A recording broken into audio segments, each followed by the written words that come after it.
अभी पुराने जख्मों से उभरे नहीं थे कि नए जख्म फिर आ गए। कश्मीरी पंडितों के साथ जो हुआ वो भारत के इतिहास का एक कलंक है जो कभी नहीं भूल पाएंगे। वैसा ही कुछ बंगाल में दोबारा हुआ। मुर्शिदाबाद 8 अप्रैल को वक्फ कानून को पास कर दिया जाता है। 11 अप्रैल जुम्मे की नमाज के बाद पीसफुली मुर्शिदाबाद के जहांगीरपुर और उमरपुर के अंदर प्रोटेस्ट किए जाते हैं। वहाँ की जो मुस्लिम पॉपुलेशन है वो प्रोटेस्ट करती है। अब मुर्शिदाबाद में मुस्लिम पॉपुलेशन डोमिनेट करती है। था तो पीसफुल प्रोटेस्ट, बट उसके बाद जो हुआ वो आतंक से कम नहीं था। ये रिपोर्ट्स बता रही हैं कि पुलिस की जो वैन्स थी उनको जला दिया गया, सड़कों को ब्लॉक किया गया, जो बाइकें थी, जो वहाँ पर एम्बुलेंसेस थी, पत्थरबाजी हुई, जो रेलवे ट्रैक्स थे उनको भी ब्लॉक किया गया, हिंदू गांव थे उन पर अटैक किया गया। इस पूरे इंसिडेंट से 3 लोग मरे और 150 लोगों को अरेस्ट किया गया। अभी जो 3 लोग मरते हैं उसमें से एक है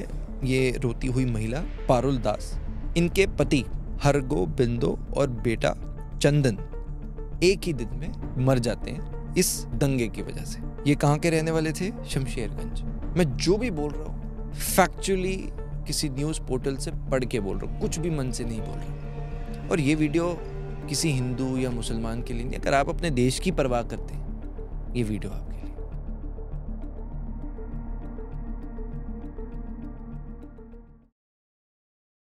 इतना कम था कि पता चलता है कि 11 अप्रैल को जब ये हुआ उसके 2 दिन बाद संडे तक चीज़ें सेटल हुई। सोमवार को यानी जब मैं ये वीडियो बना रहा था तभी पता चला कि भांगड़ डिस्ट्रिक्ट में साउथ 24 पारगनास वेस्ट बंगाल के इस इलाके में भी दंगे देखे जाते हैं। पुलिस के गाड़ियों को आग लगाई जाती है और पता चलता है कि एक पुलिस वाला इस दंगे में इंजर्ड हो जाता है। बहुत सारे लोग भी सामने आते हैं, बहुत सारे हिंदू परिवार भी सामने आते हैं और वो अपना दुखड़ा बताते हैं कि क्या रियलिटी में हुआ। खुशबू दास ये वहाँ की रेजिडेंट हैं और उन्होंने बताया कि इनकी दोनों दुकानों को आग लगाया जाता है। किचन से लेकर पानी की टंकी तक सब जल गया। पुलिस को फोन किया, फायर ब्रिगेड को फोन किया, कोई उठाता ही नहीं है।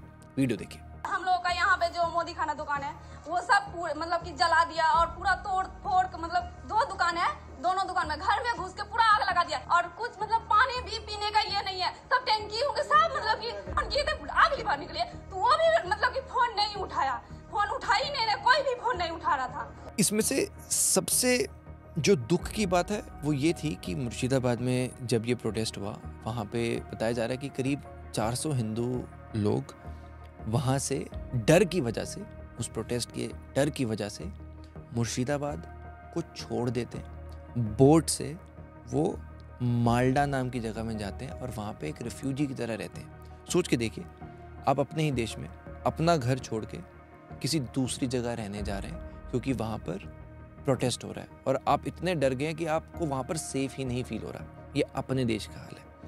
वहाँ पे एक वीडियो वायरल हो रही है जहाँ पे लोग, एक महिला रोते हुए कह रहे हैं कि वी लॉस्ट एवरीथिंग, हमने अपना सब कुछ खो दिया, हमारे घरों को आग लगाया जा रहा है। और पुलिस कब आती है? वो कहती पुलिस तब आते हैं जब ये सब चले जाते हैं। वीडियो देखिए।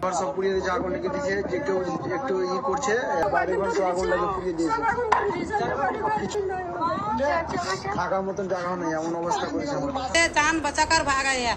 जल टंकी पानी में बीज दुआ है, गुलाब बीज दुआ है। अगर हम पानी जो पीकर हम मर जाएंगे, इसलिए हम जान बचाकर घर तो लूटपाट कर लिया, घर जला दिया। अब मेरे मन में सवाल आया कि क्या ये चीज़ें मैनिपुलेटेड हैं या सच में इसमें दम है। पता चलता है कि फ्राइडे को मैंने आपको बताया कि जब 11 अप्रैल को ये हुआ जुम्मे की नमाज के बाद, उसके अगले ही दिन यानी सैटरडे को, शनिवार को, कलकत्ता हाई कोर्ट कहता है सेंट्रल फोर्सेस को इंटरवीन करना चाहिए और शनिवार सैटरडे को बीएसएफ की 5 कंपनीज वहाँ पर आती हैं ताकि वहाँ पर प्रोटेक्शन हो।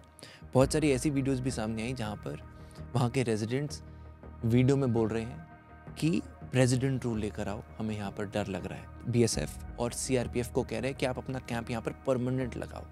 तो इससे सिचुएशन के बारे में पता चलता है। कुछ रिपोर्ट्स ये भी बता रही हैं कि ये कोऑर्डिनेटेड वायलेंस था क्योंकि मिस इन्फॉर्मेशन फैलाई गई। बताया जा रहा है कि जो वहाँ पर प्रोटेस्ट हो रहा था ज़्यादा 14 से 19 साल के बच्चे थे। 14 साल का बच्चा क्या होगा, उठा के पत्थर फेंक रहा है। तो ये बताया जा रहा है कहीं ना कहीं वहाँ पे लोगों को, शायद कुछ लोग इंस्टिगेट कर रहे थे कि जो वक्फ आ रहा है तुम्हारा घर छीन लिया जाएगा, जितने मस्जिद हैं इनको ख़त्म कर दिया जाएगा और तुम्हारे बच्चों का फ्यूचर इस देश में ख़त्म हो जाएगा, तो आज अपने देश के लिए, अपने मजहब के लिए तुम्हें खड़ा होना। तो इस तरह से इस प्रोटेस्ट ने एक्चुअली में पिक्चर ली। बहुत सारी पहले भी मैंने वीडियो बनाई है वक्फ के ऊपर, पूरा एक्सप्लेन करते हुए कि क्या वक्फ है, क्या इसमें सही है क्या नहीं। आप वीडियो चाहते हैं वो देख सकते हैं। सही गलत पे नहीं आते, पर in the truest sense protest करना, अगर किसी को कोई भी कानून देश में आया है वो नहीं पसंद तो प्रोटेस्ट करना उसका अधिकार है, वो डेमोक्रेटिक राइट है।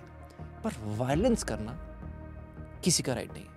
यहाँ पर वायलेंस हो रहा है। मुझे ऐसा लगा कि क्या पता बीजेपी IT सेल ने कुछ ऐसा फैला दिया हो, तो मैंने TMC, वहाँ पर जो सरकार है, TMC के एक ट्विटर अकाउंट में जाकर देखा कि वो क्या कहते हैं। तो उसमें मैंने ये ट्वीट पाया जिसमें बताया जा रहा है Murshidabad returning to normal with army route. Police वहाँ पर पेट्रोल कर रही है और वहाँ पर अभी कुछ अनरेस्ट नहीं है। पुलिस स्टेप ले रही है उनको वापस लाने के लिए, विच मीन्स कि कुछ तो हुआ है।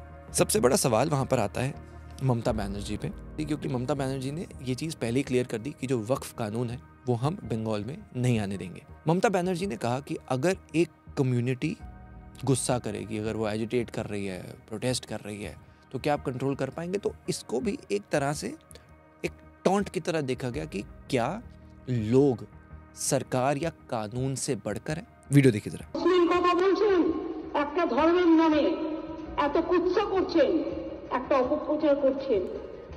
একদিন তারা যদি একটা আন্দোলনের ডাক দেয়, আপনি নিজেকে সামলে রাখতে পারবেন তো?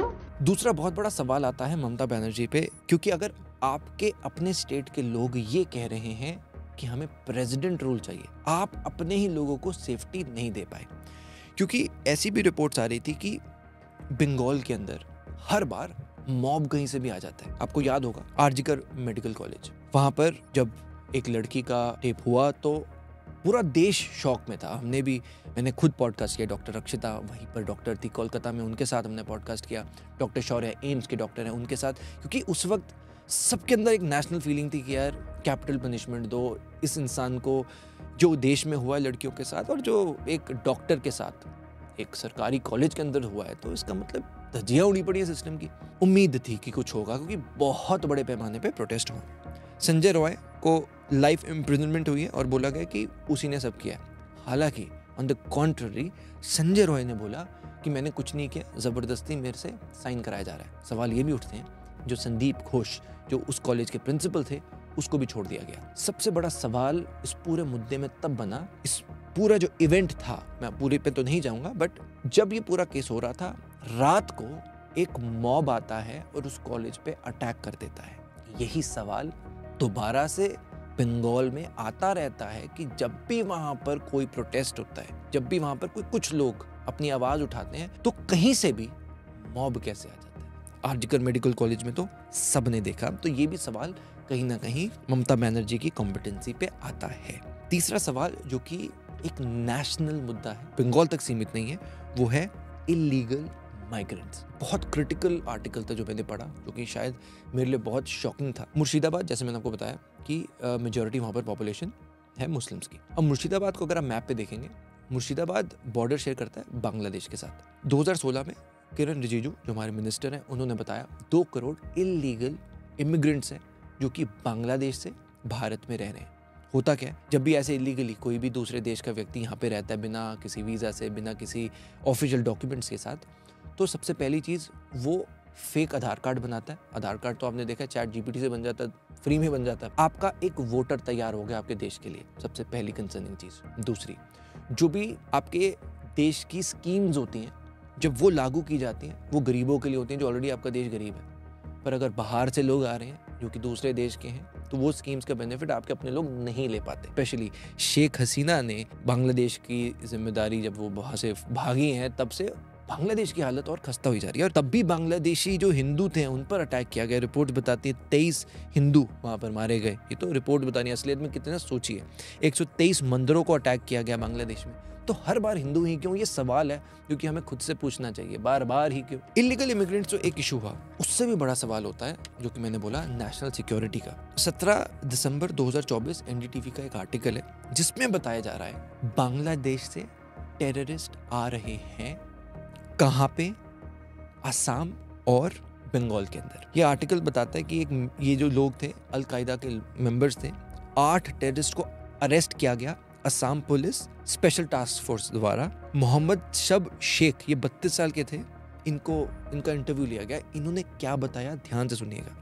इन्होंने बोला कि मैं बांग्लादेश से आया हूँ और मैं भारत में स्लीपर सेल्स को एक्टिवेट करने आया हूँ जो कि असम और बंगाल के अंदर हैं, यानी बंगाल और असम के अंदर स्लीपर सेल एक्टिवेटेड हैं। कैसे?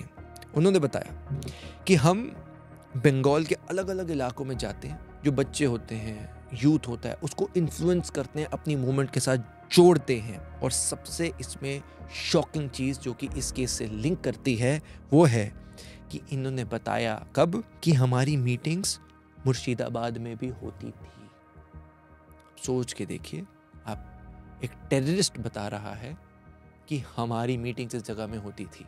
बहुत बड़ा सवाल है नेशनल सिक्योरिटी का, स्पेशली बंगाल का। एक जगह में जहाँ टेररिस्ट सोच रहे हैं कि हाँ यार यहाँ जाके मीटिंग्स कर लो। इन्होंने बताया कि मीटिंग्स जो हम करते हैं, ये हम क्या करना, मीटिंग्स के अंदर क्या डिस्कशन होता था, टू इंसाइट रिलीजियस टेंशंस, धर्म के लिए लोगों को वहाँ बांटना है, उस रीजन के अंदर सब तहलका मचा दो, गलत इन्फ्लुएंस करो, ये तब बताया गया। और इसको अब आप लिंक करो जो कि अभी मुर्शिदाबाद में हुआ। पहले जो रिपोर्ट्स मैं बता रहा था वो मैंने अभी पढ़ा, अभी की रिपोर्ट ऐसा बता रही है कि गलत मिस इन्फॉर्मेशन फैलाई गई। इसका लिंक यहाँ से मिलता है। कैसे ये सारी चीज़ें प्लांट की जा रही हैं, क्योंकि 8 अप्रैल को कानून अगर पास हुआ है, 3 दिन क्यों लग गए? 11 अप्रैल को ये प्रोटेस्ट हुआ ना, ये सारे दंगे, 3 दिन क्यों लग गए? अगर कुछ एकदम से हुआ तो आप एकदम से जाओगे ना यार, सड़कों पे जाओगे। और वेल कैलकुलेटेड कैसे? क्योंकि बहुत सारी, ऐसा नहीं कि एक ही लोकेशन में हुआ, जैसे जहांगीरपुर, दुलिया, शमशेरगंज, इतनी कोऑर्डिनेशन कैसे हो सकती है? इतने सारे लोग इकट्ठे हो रहे हैं। तो सवाल, क्योंकि ये नेशनल सिक्योरिटी का है, जो बांग्लादेश की मैंने आपको बात बताई, तो उसमें होम मिनिस्ट्री भी इन्वॉल्व होती है, उसमें सेंट्रल गवर्नमेंट भी इन्वॉल्व होती है, जो कि इसके लिए भी जिम्मेदार है कि कैसे आपके देश में टेररिस्ट आ गए और किस तरह से बांग्लादेश से लोग यहाँ पर घुस गए। मैं 3 चीज़ें हर बार वीडियो के एंड में मैं सोल्यूशन ओरिएंटेड बात करने की कोशिश करता हूँ। सिर्फ 3 बातों की बात करूँगा। सबसे पहले, हमें एक दूसरे के साथ लड़ना नहीं है, मिलकर काम करना है। ये बात सिर्फ किसी हिंदू या मुसलमान के लिए नहीं है, ये बात हम सबके लिए। राहत इंदौरी की 4 लाइनें बता रहा हूँ, फिर मैं आपके सोल्यूशन में आऊँगा। राहत इंदौरी ने कहा था, अगर खिलाफ हैं तो होने दो, जान थोड़ी है, ये सब धुआं है, कोई आसमान थोड़ी है, लगेगी आग तो आएंगे घर कई जद में, लगेगी आग तो आएंगे घर कई जद में, यहाँ सिर्फ हमारा मकान थोड़ी है। तो ये मत सोचना कि आज अगर किसी हिंदू का घर जल रहा है तो सिर्फ और सिर्फ ये नेता अपनी रोटियां सेक रहे हैं। कल अगर इसी तरह किसी मुसलमान का घर जलेगा तो भी ये पॉलिटिशियंस अपनी रोटियां सेकेंगे। इसीलिए अपने देश के लिए खड़े हुई। मैं हर बार आपको बोलता हूँ, हथियार आपका है ट्विटर पे आइए, इन सब के IT सेल्स ट्विटर देखते हैं। इसको ट्रेंडिंग पे एक बार ले आए, नेशनल मुद्दा बन जाएगा, सुप्रीम कोर्ट को भी आना पड़ेगा। तो मैं ये कहूँगा, सबसे पहले आप ममता बनर्जी को टैग करके पूछिए कि आपके ही राज्य में आपके ही लोग प्रेसिडेंट रूल की मांग कर रहे हैं, क्या आपके अंदर कॉम्पिटेंसी नहीं है? आपके लोगों ने, जो कश्मीर में हुआ है उसी तरीके की चीज़ हुई है। मुर्शिदाबाद में लोगों ने अपना घर छोड़ दिया डर के मारे। ये कैसे हो गया, इसका आंसर दीजिए। दूसरा ट्वीट आप करेंगे जिसमें आप होम मिनिस्ट्री को टैग करेंगे और इलीगल इमिग्रेंट्स का इशू उठाएंगे। टैग कीजिए आप अमित शाह जी को, कि टैग करिए, पूछिए इनसे कैसे आपके देश के अंदर, कैसे मुर्शिदाबाद के अंदर ऐसे टेररिस्ट एक्टिविटी हो रही थी, कैसे ये जो इमिग्रेंट्स हैं आ रहे हैं हमारे देश के अंदर। सवाल तीसरा, जितने भी वहाँ पर हिंदू परिवारों के घरों को जलाया गया, प्रैक्टिकल बात करते हैं, दुकानों को जलाया गया, वो बेचारे गरीब थे, दिख रहे थे। अगर वो स्टेट, वो सरकार, वो देश अपने लोगों को सिक्योरिटी प्रोवाइड नहीं कर पाया तो ये हमारा फेलियर है। उन लोगों को कंपेंसेशन मिलनी चाहिए। ये इसके लिए आप सभी सरकारों को टैग कीजिए, चाहे प्रधानमंत्री जी को टैग कीजिए, सभी इंस्टीट्यूशंस को टैग कीजिए, पर कीजिए। अब इससे होगा क्या? जब भी ये चीज़ दोबारा होगी, आपका ट्विटर अकाउंट में वो ट्वीट सेव होगा, हम उसी ट्वीट पर रिप्लाई करते हुए, अगर मान लो 6 महीने बाद दोबारा से बंगाल में हुआ, दोबारा से उसी ट्वीट पे आप रीटैग करेंगे ममता बनर्जी को और लिखेंगे कि दोबारा से हुआ है, अब आप रिज़ाइन करिए। जब तक आप प्रेशर नहीं बनाएंगे, किसी भी इंसान पे नहीं बोल रहा, उसकी गद्दी पे कोई काम नहीं करने वाला। या तो सोल्यूशन ओरिएंटेड बातें करें, या तो बस आपस में हम लड़ें। निर्णय आपके पास है। IPL हर कोई देख रहा है। ऐसी वीडियो, ऐसा कंटेंट शायद न्यूज़ तक, लोगों तक नहीं पहुंचेगा। तो अगर आपको लगता है ये वीडियो ज़रूरी है, तो अपने दोस्तों के साथ, अपने परिवार वालों के साथ वीडियो शेयर करना और कमेंट करके अपनी सहमति, अपने फीडबैक देना, ताकि आगे हम इस मुद्दे को सीरियसली डिस्कस कर सकें। जय हिंद।